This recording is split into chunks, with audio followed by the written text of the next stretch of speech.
Hello guys, मैं हूं अंकुर कौशिक और ये आपका स्वागत है हमारे चैनल यूपीएससी एक्सेसिबल पे।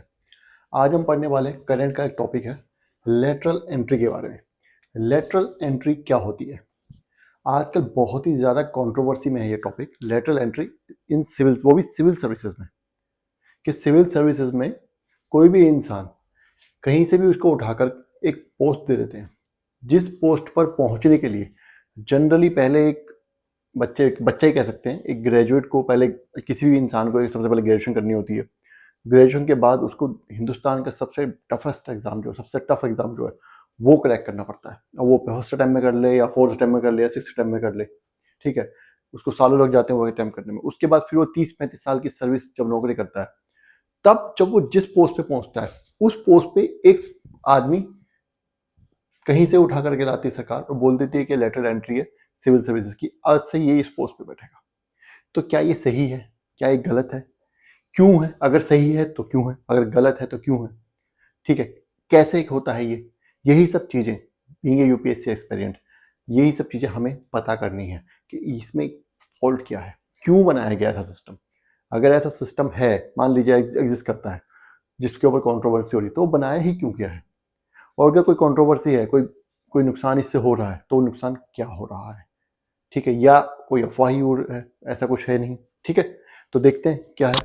तो सबसे पहले क्या बोल रहा है, रिसेंटली अभी ये इशू आया क्यों न्यूज में? क्योंकि रिसेंटली यूपीएससी रिक्रूटेड 45, अभी अभी यूपीएससी ने 45 joint secretaries, directors, deputy secretaries को अपॉइंट किया है as specialist in government departments through the lateral entry. Lateral entry के थ्रू 45 जॉइंट सेक्रेटरीज, डायरेक्टर्स और डिप्यूटी सेक्रेटरीज को क्या किया गया? रिक्रूट किया गया अलग अलग डिपार्टमेंट में थ्रू लेटर एंट्री। ठीक है, यहां तक समझ आ गया? ये हमारा इशू, ये हमारा जो रिसेंट अभी ये हुआ है, इसलिए ये न्यूज में आया। अब चलो ठीक है, हो गया रिक्रूटमेंट, लेकिन इसमें दिक्कत क्या है? इस रिक्रूटमेंट में प्रॉब्लम क्या आई है?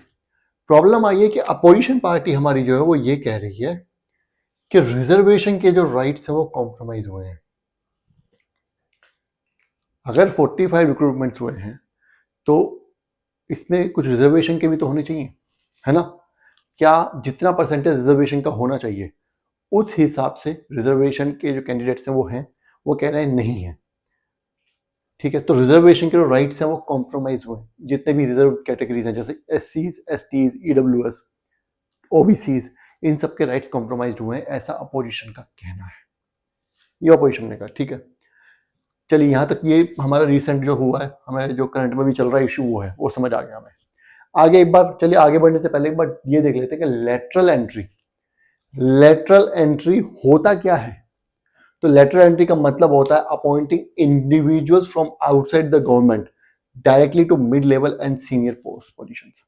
डायरेक्टली, ना कोई एग्जाम ना कुछ, गवर्नमेंट के बाहर से कोई भी एक जो प्रोफेशनल होगा उसको अपॉइंट किया जाता है, किसी इंडिविजुअल को अपॉइंट किया जाएगा मिड लेवल और सीनियर पोजीशंस के लिए। और ये मिड लेवल और सीनियर पोजीशन कौन सी होती हैं? ये जॉइंट सेक्रेटरी, डायरेक्टर्स और डिप्यूटी सेक्रेटरीज की होती हैं। आप समझ रहे हैं कितनी ऊंची पोस्ट है ये। यहाँ तक पहुंचने के लिए लोगों को 30-30, 40-40 साल की मेहनत लग जाती, तब भी शायद नहीं पहुंच पाते हैं बहुत से लोग। ठीक है, तो ऐसी पोस्ट पे कोई भी किसी भी इंडिविजुअल को अपॉइंट कर देते हैं रैंडमली। क्या रैंडमली कर रहे हैं? ठीक है, अगर कर रहे हैं तो ये इसकी डेफिनेशन है किसकी? लेटरल एंट्री की। अब डेफिनेशन के बाद इसका पर्पस क्या है कि लेटरल एंट्री तो है, लेकिन लेटरल एंट्री होने का पर्पस क्या है? क्यों बनाएगी लेटरल एंट्री? पर्पस भी तो होना चाहिए ना। तो पर्पस है to bring domain specific expertise and free perspectives in and to enhance governance.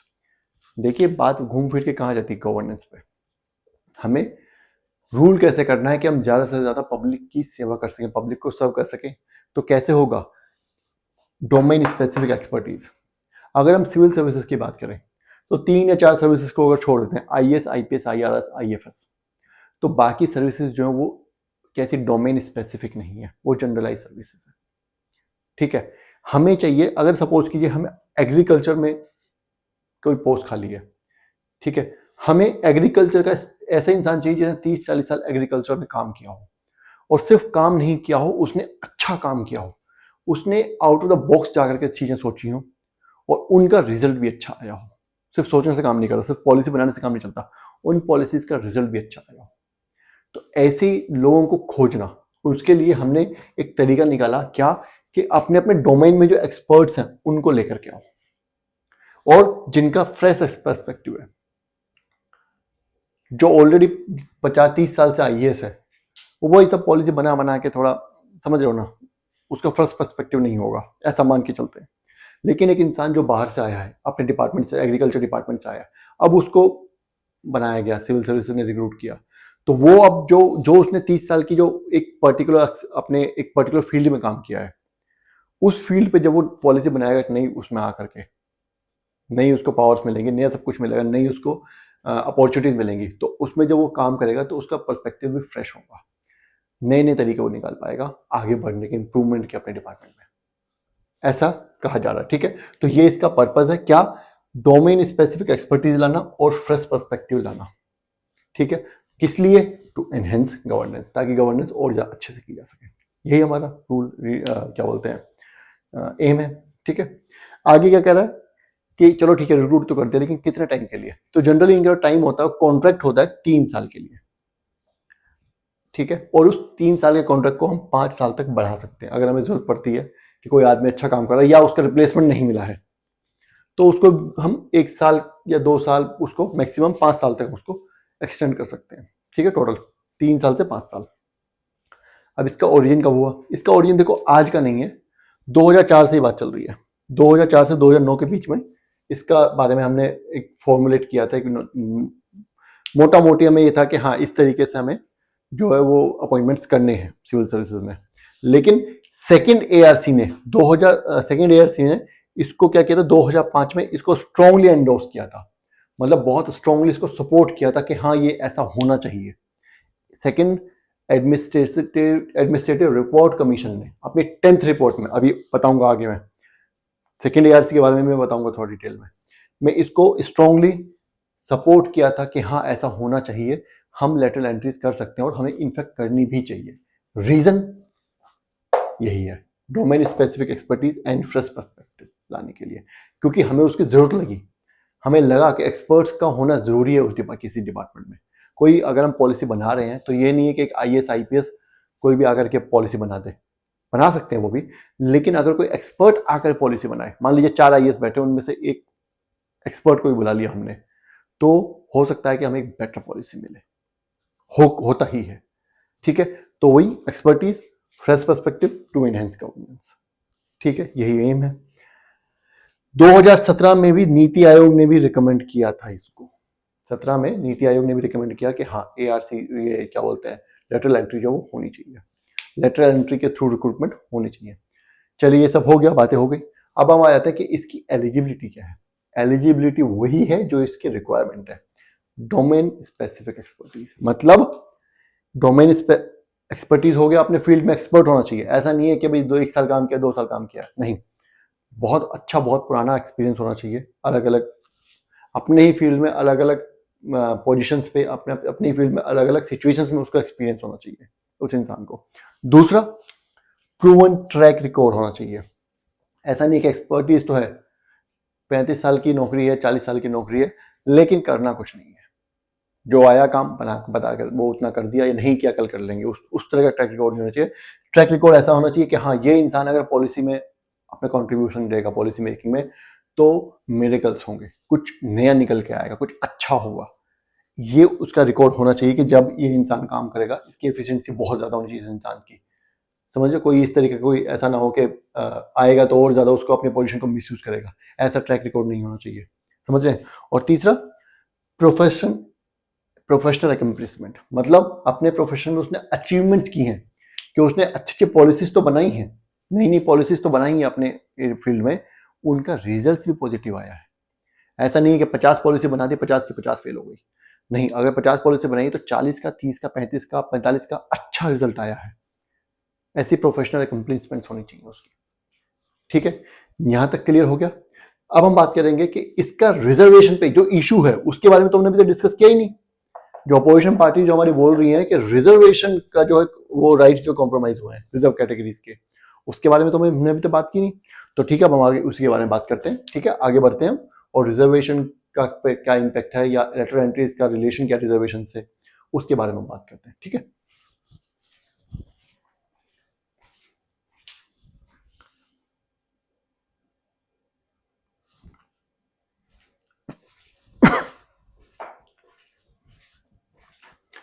चलिए लेटरल एंट्री के बारे में तो हो गया सब कुछ। अब लेटरल एंट्री का इशू जो है वो इतना क्यों बढ़ा हुआ है? वो बढ़ा हुआ रिजर्वेशन की वजह से। अपोजिशन ने कहा है कि रिजर्व कैटेगरीज के जो राइट्स हैं उनको साथ कॉम्प्रोमाइज हो रहा है लेटरल एंट्री की वजह से। क्यों हो रहा है?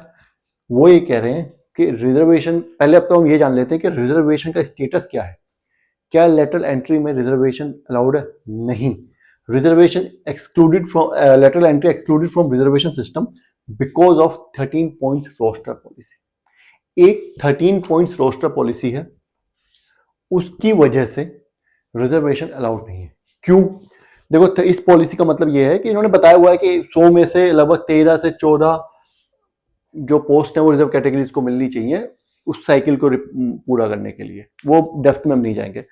जो हमारे से रिलेटेड है, हमें जो यहाँ पढ़ना है, उसमें ये है कि इस पॉलिसी में क्या बोला गया। इस पॉलिसी में ये बोला गया कि सपोज कीजिए 1000 पोस्ट है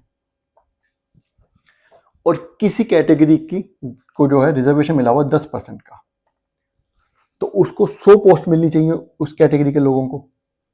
मान लीजिए एक्स है, ये एक कैटेगरी है रिजर्व कैटेगरी, तो एक्स की कैटेगरी के लोगों को 100 पोस्ट मिलनी चाहिए 100,000 में से। ठीक है, अब इस 1000 जो पोस्ट जो निकली हैं, ठीक है, ये 10 डिपार्टमेंट्स में निकली हैं, अलग अलग 10 डिपार्टमेंट्स हैं, 100 पोस्ट के। ठीक है, अब ऑब्वियसली बात है, कोई डिपार्टमेंट ऊंचा भी होगा और कोई डिपार्टमेंट नीचा भी होगा। तो ऐसा भी तो हो सकता है कि इनको पहले जो थी वो 200 पॉइंट्स पॉलिसी थी, उसमें यह था कि इन 1000 में से 100 रिजर्व कैटेगरी को मिलनी चाहिए। लेकिन अब क्या बोला गया कि क्योंकि ऐसा देखा गया कि रिजर्व कैटेगरी वालों को ज्यादातर निचली पोस्ट मिल जाया करती थी, ऐसा ना हो कि उनको निचली पोस्ट मिल जाए, तो उन्होंने बोला कि हर डिपार्टमेंट में से उनको रिजर्वेशन मिलना चाहिए। कितना? 10% है, तो हर डिपार्टमेंट में से 10% दो, ओवरऑल 10% अपने आप हो जाएगा। तो ऐसा नहीं है कि 1000 में से 100 दे दी, नहीं, 1000 में से 100 तो देनी ही है, लेकिन हर डिपार्टमेंट में से 10 भी देनी पड़ेगी। हर डिपार्टमेंट में सिर्फ 10% जानी चाहिए। ठीक है, समझ आ गया यहां तक? अब क्या हो रहा है यहाँ पे? यहां तक तो समझ आ गया, लेकिन प्रॉब्लम आ रही है कि ये जो हमारी लेटरल एंट्रीज हैं कि जो वैकेंसीज निकलती हैं वो अलग अलग डिपार्टमेंट्स की एक वैकेंसी निकलती है। मान लीजिए अभी 45 रिक्रूटमेंट्स हुई हैं, तो वो 45 रिक्रूटमेंट्स एक डिपार्टमेंट से नहीं हुई हैं, वो अलग अलग 45 डिपार्टमेंट से हुई हैं। और जो हमारी लेटरल एंट्री उसको एक सिंगल पोस्ट कंसीडर किया जाता है, डिपार्टमेंट नहीं किया जाता। समझ रहे? एक पोस्ट के लिए वैकेंसी निकली है, तो उस पोस्ट के लिए अगर 45 डिपार्टमेंट में 45 पोस्ट निकली हैं अलग अलग डिपार्टमेंट में, आप रिजर्वेशन कैसे दे सकते हो? अगर एक डिपार्टमेंट में 45 पोस्ट निकली होती तो आप रिजर्वेशन दे सकते थे, लेकिन जब 45 डिपार्टमेंट में एक ही पोस्ट निकली है, सिंगल पोस्ट है, तो कैसे रिजर्वेशन दे पाएंगे? ये बहुत मुश्किल है। दूसरा, 45 opening have been advertise separately for each department. हर डिपार्टमेंट की अपनी एक जो ओपनिंग निकली है उसको अलग से एडवर्टाइज किया गया है। अगर एक साथ भी होती तो भी फॉर्मूला कुछ अप्लाई हो सकता था, लेकिन अब तो कोई चांस ही नहीं है, क्योंकि अलग अलग एडवर्टीजमेंट हुआ जो कि रूल है। ठीक है, आगे क्या बोल रहा है? नंबर ऑफ रिक्रूटमेंट्स कितनी हुई है आज तक? आज तक रिक्रूटमेंट जो हुई है 63 इंडिविजुअल्स की हुई हैं, जिनमें की 57 जो है सेंट्रल गवर्नमेंट में पोजीशन होल्ड करते हैं, बड़ी पोजीशन थी ऑब्वियसली। आगे क्या कह रहा है यहाँ पे? अब एसआरसी का क्या रोल है? एसआरसी क्या बोल रहा है इसके बारे में? तो एसआरसी की जो 10th रिपोर्ट है उसमें लेटरल एंट्री के बारे में कुछ बातें बताई गई हैं। सबसे पहले तो लेटरल एंट्री ने क्या बोला है, एम्फेसाइज किया है, सेकंड एआरसी ने एम्फेसाइज किया लेटरल एंट्री पे, इसको स्ट्रांगली सपोर्ट किया है। क्या बोला है? Need for emphasize need for lateral entry into higher government positions. क्यों किया इसने ऐसा? अगेन रीजन वही है जो इनका पर्पस है, domain specific expertise and fresh perspective. नया पर्सपेक्टिव आना चाहिए, डोमेन स्पेसिफिक एक्सपर्टीज आनी चाहिए। ठीक है, उसके बाद उसने क्या बोला है कि इसने एक रिकमेंडेशन और की है कि ठीक है आप लेटरल एंट्री तो कर रहे हैं, लेकिन लेटरल एंट्री कहाँ कहाँ से करनी है वो भी हम आपको बता रहे हैं। तो रिकमेंडेड रिक्रूटिंग फ्रॉम कहाँ से बोला है, प्राइवेट सेक्टर से रिक्रूट करो, वो लोग ज़्यादा एफिशिएंट हो सकते हैं। ऐसा नहीं कि गवर्नमेंट में सेक्टर में एफिशिएंट नहीं होंगे, लेकिन आपके पास जब है एक ऑप्शन और उसको भी आप वो कीजिए एनालाइज, क्या पता वो लोग वहां से भी कोई और ज़्यादा अच्छा ऑप्शन मिल जाए आपको, है ना, हो सकता है। दूसरा, एकेडमिया जो हमारे एकेडमिक्स हैं उनको भी देखिए, ट्राई कीजिए, उनको भी बोलिए। और पीएसयू जो पब्लिक सेक्टर यूनिट्स है वहां से भी रिक्रूटमेंट कीजिए, इन सब से रिक्रूटमेंट कीजिए। Creating a talent pool for short term roles. Short term roles मतलब क्योंकि 3 साल के लिए होती है, कॉन्ट्रैक्ट बेसिस है, मैक्सिमम 5 साल, 3 से 5 साल की सर्विस होती है शॉर्ट टर्म रोल के लिए। हमारे पास एक टैलेंट पूल हो जाएगा, एक ग्रुप आ जाएगा हमारे पास पीपल का which are very very talented, जिनके पास एक्सपर्टीज भी है, जो टैलेंटेड भी है और रिजल्ट ओरिएंटेड भी, जो पॉलिसीज जो बनाते हैं उसका रिजल्ट निकलता है। उसके बाद एक रिकमेंडेशन और की है कि also recommended transparent merit based selection process, कि जो सिलेक्शन प्रोसेस होना चाहिए और ट्रांसपेरेंट होना चाहिए और मेरिट बेस्ड होना चाहिए। हमने भी पढ़ा कि इसकी जो एलिजिबिलिटी है वो ये है कि डोमेन में एक्सपर्टीज होनी चाहिए, साथ में एक्सपर्टीज के साथ साथ क्या होना चाहिए, अचीवमेंट्स होनी चाहिए, प्रोफेशनल अचीवमेंट्स भी होनी चाहिए।